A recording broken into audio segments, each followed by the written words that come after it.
बहुत स्वागत। हमर छत्तीसगढ़ देख रहे हैं आप। आपके साथ मैं हूं ललित प्रजापति। शुरुआत भिलाई से बड़ी खबर के साथ।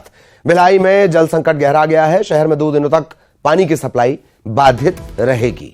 11 और 12 तारीख को पानी नहीं मिलेगा। कल और परसों पानी नहीं आएगा। क्यों? क्योंकि मुख्य राइजिंग पाइपलाइन में लीकेज आ गया है, उसको सुधारा जा रहा है। अब ये जो 2 दिनों तक पानी की सप्लाई बाधित रहेगी, इससे शहर की लगभग आधी आबादी प्रभावित होगी। इससे शहर की लगभग आधी आबादी प्रभावित होगी।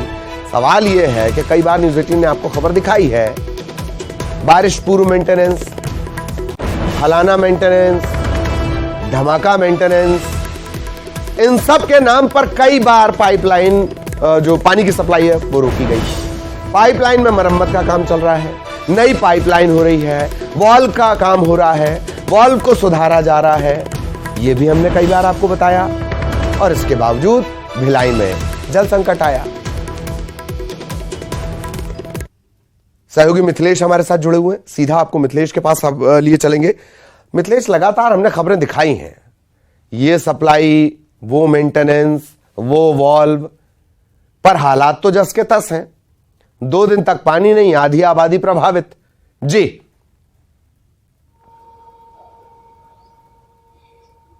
बिल्कुल ललित, हर बार जो है मेंटेनेंस के नाम पर पानी सप्लाई बाधित हो जाती है और उसके बाद में लोगों को परेशान होना पड़ता है। ठीक इसी तरह से एक बार फिर 2 दिन तो लोगों को परेशान होना पड़ेगा। अब जो है वो मुख्य राइजिंग पाइपलाइन में लीकेज आया है। ये लीकेज जो है भिलाई के नेहरू नगर चौक के समीप गुरुद्वारा के ठीक सामने में आया है। सबसे बड़ी बात यह है कि इतना बड़ा लीकेज आया, कई हजारों जिम्मेदारों का वहां से गुजरना होता है, क्योंकि नजदीकी नगर निगम का जोन कार्यालय भी है। वहां पर कई दिनों से पाइपलाइन में लीकेज था, पानी भरा रहता था, गड्ढे वहां पर। लेकिन यदि पहले ध्यान दिया जाता तो शायद इतना बड़ा जो है शटडाउन लेने की जरूरत नहीं पड़ती और लोगों को परेशान नहीं होना पड़ता। लेकिन जो अधिकारियों की अनदेखी के कारण ही आज एक बड़ा लीकेज आ गया है और आज जो है 2 दिनों के लिए शटडाउन लेना पड़ेगा। 77 MLD फिल्टर प्लांट से जो भी पानी की टंकियों में सप्लाई होती है पानी की, वो पूरी तरह से बाधित हो जाएगी, क्योंकि पहले पानी को खाली कराया जाएगा, उसके बाद में मेंटेनेंस किया जाएगा, तब कहीं जाकर वो पानी टंकियों को भरने की कवायद शुरू होगी और उसके बाद में लोगों के घरों तक पानी मिल सकेगा। तो इस पूरी प्रक्रिया में जो है करीब 2 दिनों का वक्त लगेगा। ऐसे में लोगों को भारी परेशान होना पड़ सकता है, क्योंकि लोगों के घरों में नल के माध्यम से पानी नहीं आएगा। हालांकि निगम प्रशासन ने यह दावा किया है कि टैंकरों के माध्यम से पानी की सप्लाई की जाएगी। लेकिन ललित, आपको पहले भी यह बताया गया था कि किस तरह से हम अपने दर्शकों को बताए कि नगर निगम जो दावे करता है वो दावे जो है वो धरातल पर नजर नहीं आते। चाहे दावा किसी का भी हो जाए, चाहे पानी की पाइप सप्लाई के लिए बात की जाए, चाहे डेंगू की राहत कार्य की बात किया जाए, जो दावे होते हैं वो खोखले ही साबित होते हैं। तो ऐसे में लोगों को स्वयं जागरूक रहना पड़ेगा, अपने पानी को बचा कर रखें, क्योंकि 2 दिनों तक पानी नहीं आएगा। जी चलिए, बहुत बहुत धन्यवाद आपका मिथिलेश, इस तमाम जानकारी के लिए। सहयोगी मिथिलेश विस्तार से जानकारी दे रहे थे। और अब बड़ी खबर बिलासपुर यानी न्यायधानी। चोरों का दुस्साहस देखिए, पुलिस की गाड़ी को निशाना बना लिया। दुर्घटना होने पर पुलिस गाड़ी छोड़कर चोर भाग गए। कोतवाली पुलिस इस मामले की जांच कर रही है। डायल 112 के ड्राइवर और आरक्षक से पूछताछ की जा रही है। नाक के नीचे से नाक को उड़ा के ले जाना, इसकी मिसाल है। CG 03 7154 ये गाड़ी का नंबर है और जगह न्यायधानी बिलासपुर।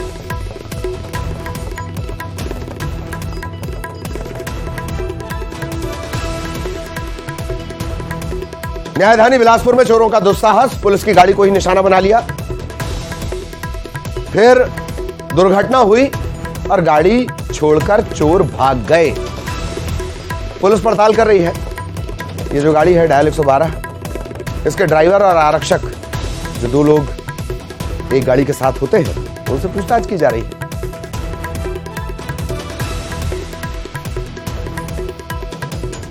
कानून व्यवस्था की नाक काटने वाली एक्सक्लूसिव तस्वीरें न्यूज 18 मध्य प्रदेश छत्तीसगढ़ का। चोरों ने पुलिस की गाड़ी को ही निशाना बना लिया। ये एक्सक्लूसिव तस्वीरें इस वक्त आप देख रहे हैं।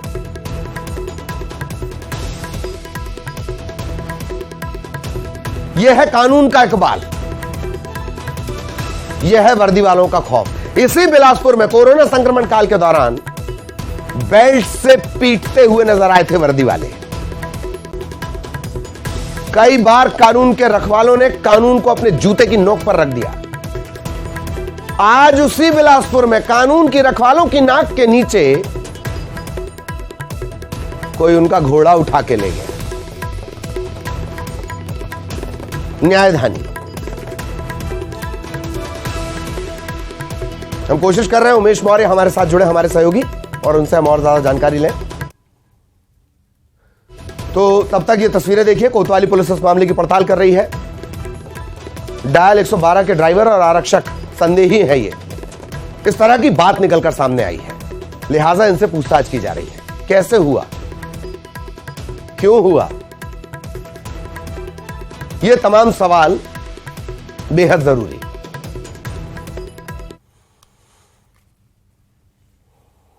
और अब खबर अंबिकापुर से, व्यापारी पर तलवार लहराने वाला युवक गिरफ्तार कर लिया गया। दरअसल तलवार लहराने का एक युवक का वीडियो सामने आया था। सीसीटीवी के आधार पर आरोपी को गिरफ्तार किया गया। कंपनी बाजार सब्जी मंडी का ये पूरा मामला है, अंबिकापुर का मामला। सीसीटीवी फुटेज जो आप इस वक्त देख रहे हैं, व्यापारी को तलवार लहराकर धमकाने का मामला, दहशत तारी करने का मामला, एक सामाजिक माहौल को खराब करने का मामला, सार्वजनिक स्थान पर डराने धमकाने का मामला, ये सारे मामले थे। गिरफ्तार हो गया।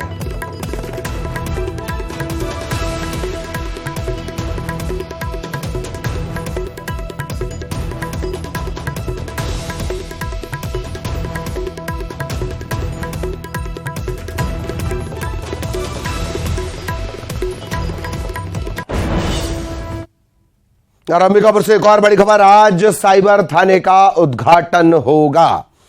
11 बजे वर्चुअली इसका शुभारंभ किया जाएगा। मुख्यमंत्री भूपेश बघेल और गृह मंत्री इसका उद्घाटन करेंगे।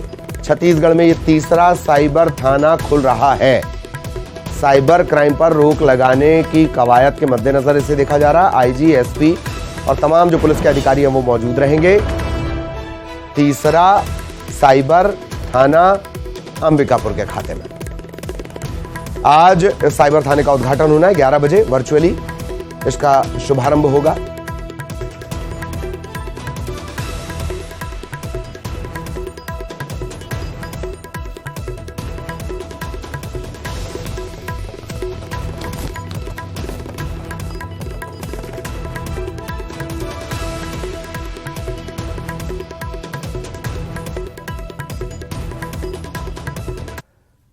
और सीधे आपको लिए चलेंगे अंबिकापुर। श्रवण हमारे सहयोगी आपको नजर आ रहे होंगे, श्रवण के पास आपको लिए चलेंगे।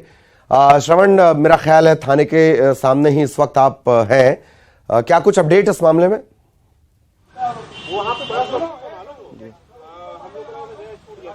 जी बिल्कुल, आज जो है साइबर थाना का यहाँ पे शुभारंभ होगा और इसको वर्चुअल माध्यम से सीएम भूपेश बघेल और गृह मंत्री ताम्रध्वज साहू यहाँ पर करेंगे। लेकिन आपको बता दूं कि जिस तरह से आजकल साइबर जो ठगी है उसकी वारदात लगातार बढ़ती जा रही है, चाहे वो खरीदी को लेकर हो या किसी भी प्रकार के जो साइबर ठगी है, और इसी जो साइबर थाना है उससे निराकरण होगा। और मैं बता दूं कि सरगुजा संभाग के जो 5-6 जिले आते हैं, उस 6 जिलों के एक इकलौता यहाँ पर साइबर जो थाना है वो यहाँ पर खुल रहा है, ताकि जो साइबर जो अपराध है उसको यहाँ पर नियंत्रण किया जा सके। और इसको लेकर के हमारे साथ जो है यहाँ पर साइबर सेल के जो प्रभारी थे पहले और आज पूरे रेंज का संभाल रहे हैं वो अखिलेश कौशिक सर, मैं उनसे बात करूंगा कि सर किस तरह से यह मामले आते थे और आखिर में साइबर थाना खोलने का क्या फायदा मिलेगा।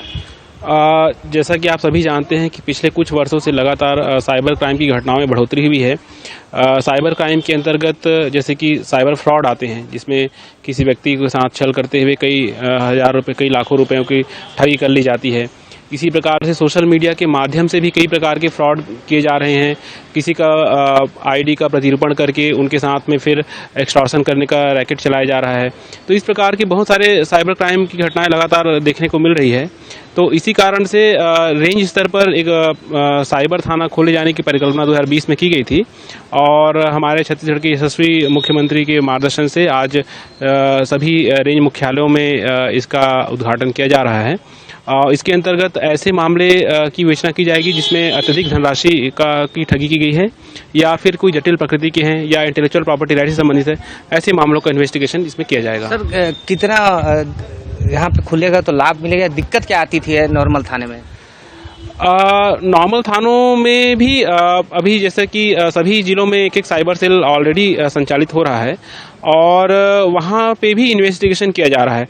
अब चूंकि अब साइबर थाना खुल गया है जो सीधे हमारे आईजी सर के मार्गदर्शन में संचालित होगा, तो ऐसे मामले जो थोड़े ज़्यादा मतलब जटिल टाइप के होंगे उन मामलों का इन्वेस्टिगेशन सीधे उनके निगरानी में होगा, तो निश्चित रूप से उनके निकाल में हमको आसानी मिलेगी। तो देख सकते हैं कि इस साइबर थाना बनने से सरगुजा संभाग के सभी जो साइबर फ्रॉड अपराध हैं उसको लेकर के यहाँ पे जो साइबर थाना यहाँ पे खुल रहा है, जिसको आज सीएम भूपेश बघेल वर्चुअल माध्यम से उद्घाटन करेंगे।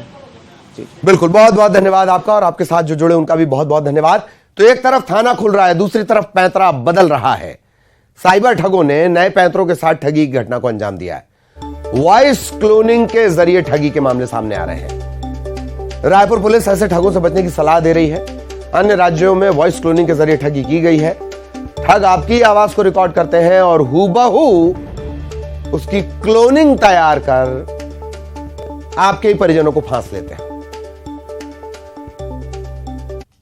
जानकारी में आया है कि कुछ जो ठग हैं वो वॉइस क्लोनिंग सॉफ्टवेयर के माध्यम से जो परिचित व्यक्ति हैं उनका वॉइस का क्लोन करके संबंधित व्यक्ति से कॉल करते हैं और बताते हैं कि हम आपके अमुक पहचान वाले व्यक्ति बोल रहे हैं, उनके रिश्तेदार बोल रहे हैं, जिससे वो आश्वस्त हो जाता है और उनके मन मुताबिक जो कुछ पैसे की मांग की जाती है वो सामने वाला चूँकि परिचित रहता है इसलिए वो सामने वाले को पैसा दे भी देता है। जबकि ये ठग का एक नया तरीका है जिसको इसमें से ये कहा जाना चाहिए कि जितने भी व्यक्ति को कभी कोई इमरजेंसी का कंडीशन बता के कोई परिचित बनकर भी पैसा मांगता है तो ज़रूर एक बार उनके खुद के नंबर पे, उनके जो आपके मोबाइल में फीड है उस नंबर से उनको संपर्क करें कि एक्चुअल में उन्हीं का कॉल था क्या, उसके पश्चात ही उनको पैसा ट्रांसफ़र करें और इस प्रकार के ठगी की घटनाओं से आप बचें।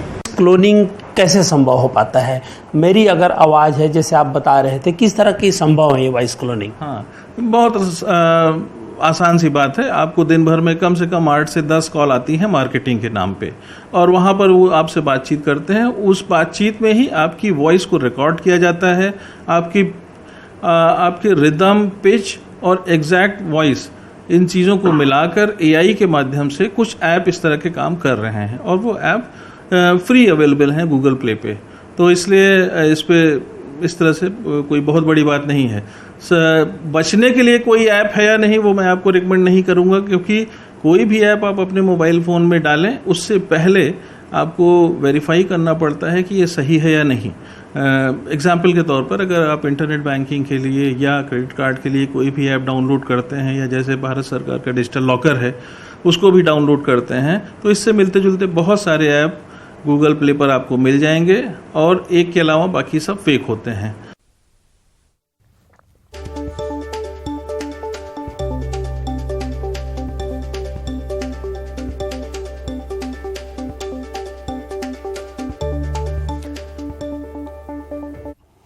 तो एक मार्के की बात जो अधिकारी ने जानकारी देते कही वो है AI, आर्टिफिशियल इंटेलिजेंस। युगल आपको नजर आ रहे होंगे। युगल, अच्छी बात है, साइबर ठगों से बचने की अपील की गई, बहुत अच्छी बात है, पर तकनीक से जुड़े क्राइम, साइबर से जुड़े क्राइम सबसे ज्यादा छत्तीसगढ़ में है। एक अलग तरह का क्राइम पैटर्न है। सिर्फ अपील कर देने से होगा नहीं और AI पर कोई कमांड किसी की है नहीं। जी युगल।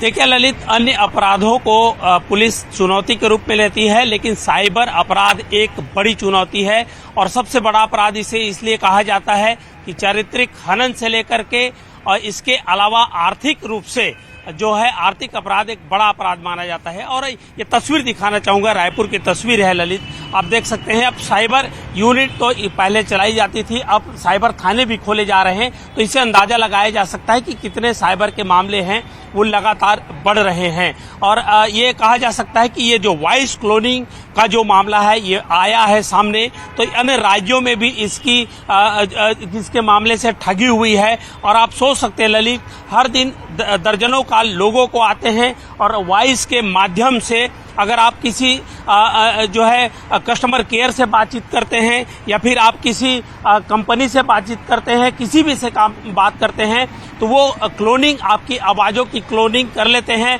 और उसके बाद उसी रिदम, उसी पिच पे आपके परिवार वालों को वो मैसेज करते हैं, बातचीत करते हैं और भय दिखाते हैं कि आप कहीं आपत्ति में फंसे हुए हैं, आपका दुर्घटना हो गया है, और इसी QR कोड भेज करके वो सीधा सीधा पैसे की ठगी कर लेते हैं। मतलब यही है कि वॉइस क्लोनिंग एक ऐसा जो ठग है, ठगों ने नया जो पैतरा इजाद किया है, तो ये कहा जा सकता है कि कोई भी व्यक्ति, चाहे वो पढ़ा लिखा व्यक्ति हो, तकनीक का जानकार व्यक्ति हो, हूबहू अगर आपकी आवाज आएगी तो वो ठगी का शिकार निश्चित तौर पे हो जाता है। और परिवार वाले को इस तरह से जो है वॉइस क्लोनिंग के माध्यम से ठगी का शिकार अब बनाने लगे हैं। लेकिन रायपुर पुलिस फिलहाल अलर्ट नजर आ रही है और उसने चेतावनी भी दी है कि किसी तरह से अगर इस तरह के कॉल आते हैं तो उसका वेरिफिकेशन जरूर किया जाए। लेकिन मौजूदा परिवेश में ललित, हर हाथ में मोबाइल है, पूरा दुनिया मुट्ठी में है और ऐसे में आप कभी भी वॉइस क्लोनिंग के शिकार हो सकते हैं, ठगी के शिकार हो सकते हैं। हम भी यही अपील करते हैं, यही जागरूकता भी कहा जा सकता है कि जब भी इस तरह के आप संकट में होने के आपके परिवार वालों को मैसेज मिले, जानकारी मिले, तो आप बिल्कुल उसका वेरिफिकेशन जरूर करें कि क्या वास्तव में इस तरह की स्थिति है। लेकिन अन्य राज्यों में लगातार वॉइस क्लोनिंग के मामले हैं, वो आ रहे हैं। जी ठीक, बहुत बहुत धन्यवाद युगल आपका इस तमाम जानकारी के लिए। सहयोगी युगल विस्तार से जानकारी दे रहे थे। और इन सब के बीच जब साइबर क्राइम पर चर्चा हो रही है, दुर्ग से बड़ी खबर, ऑनलाइन सट्टेबाजों पर शिकंजा कसा गया है। पहले महादेव ऐप और अब महादेव बुक, इनके खिलाफ कार्रवाई की गई है। महादेव बुक नंबर 456 के खिलाफ कार्रवाई। सेक्टर 1 उद्यान से 6 आरोपी गिरफ्तार किए गए। लैपटॉप, मोबाइल और कई दस्तावेज इनके पास से बरामद किए गए हैं।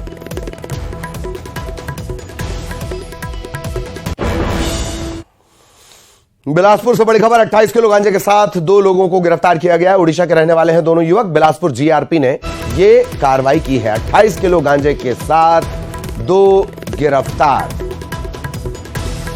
ओडिशा के ये रहने वाले हैं। बिलासपुर जीआरपी ने इन्हें गिरफ्तार किया है।